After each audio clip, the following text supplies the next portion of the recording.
মুভিটা এতটাই ভালো লাগছে যে আমি এখন পর্যন্ত 6 বার দেখার শেষ। আমার নাম জানুক আর না জানুক, আমি যে শাকিব খানের পাগলা ফ্যান এটা সবাই জানে। তাণ্ডব সিনেমা এটা আমার গল্প, আপনার গল্প, আমার বাপের গল্প, আমার মায়ের গল্প।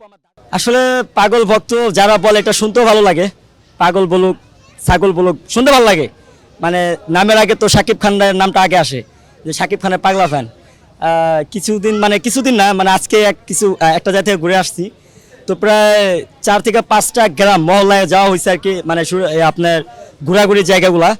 তো ওইখানে সবাই আমার চিনে ফেলছে, ঢাকাতে হয়ে গেছে এই যে শাকিব খানের পাগলা ফ্যান, এই যে শাকিব খানের পাগলা ফ্যান, এই যে রানা পাগলা ফ্যান। মানে শাকিব খানের ডাক নাম তো হচ্ছে রানা। সো ওই জায়গা থেকে মানে সবাই যে আমার নামের আগে সবাই বলে যে শাকিব খানের পাগলা, মানে আমার নাম জানুক আর না জানুক, না আমি যে শাকিব খানের পাগলা ফ্যান এটা সবাই জানে।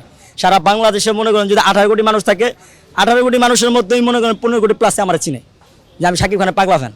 আর এটার প্রমাণ আমি আগে থেকে জানতাছি, দেখে আসতেছি।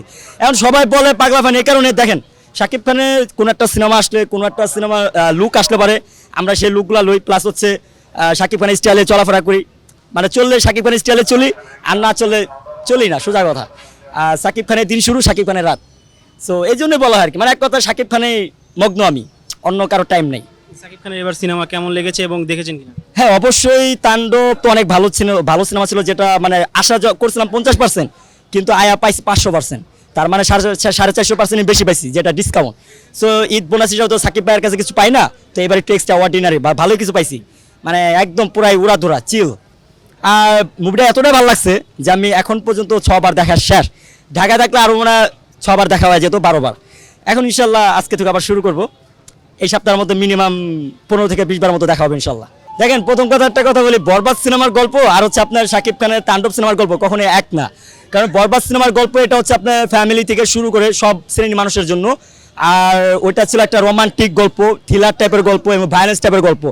বা তাণ্ডব সিনেমা এটা অ্যাকচুয়ালি আমি যেটা মনে করি, এটা আমার গল্প, আপনার গল্প, আমার বাপের গল্প, আমার মায়ের গল্প, আমার দাদির গল্প, আমার নানির গল্প, আমার খালার গল্প, আমার খালুর গল্প।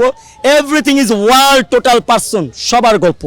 বিকজ এটা একটা মুভি হইতে পারে, আগে বলেন এই সিনেমা থেকে কোনো কিছু শেখার নাই, বাট এই মুভির মধ্যে কিছু একটা জিনিস তুলে ধরছে যেটা একদম বাস্তবিক, কোনো এক্সট্রা ড্রামা হয় নাই, একদম যেটা সত্য সেটাই তুলে ধরা হয়েছে। আজকে আপনারা একটা জিনিস খেয়াল করে দেখবেন, অনেকে গ্রাজুয়েট কমপ্লিট করে স্টুডেন্ট, কিন্তু চাকরির মাগি নাই। চাকরি লাগে গেলে পর মামা খালু দোয়ার লাগে, টাকা লাগবে, এই লাগবে সেই লাগবে। তো এইরকমই কিছু একটা বুঝেন, তো সব এক্সপ্লেন করা যাবে না, নাহলে তো সিনেমা যে মূল টুইস্টটা এটা যাবে না। আর সত্য একটা ঘটনাকে কেন্দ্র করে মুভিটার একটা ভালো একটা গল্পকে সাজিয়েছেন, যেখানে সাকিব খানের চরিত্র ছিল 2 থেকে 3টা। লাস্ট মোমেন্টে যে ক্যারেক্টার চেঞ্জ ছিল ওটা একদম রহস্যময়, শুধু ওনার নামটাই বলবো, মিখাইল।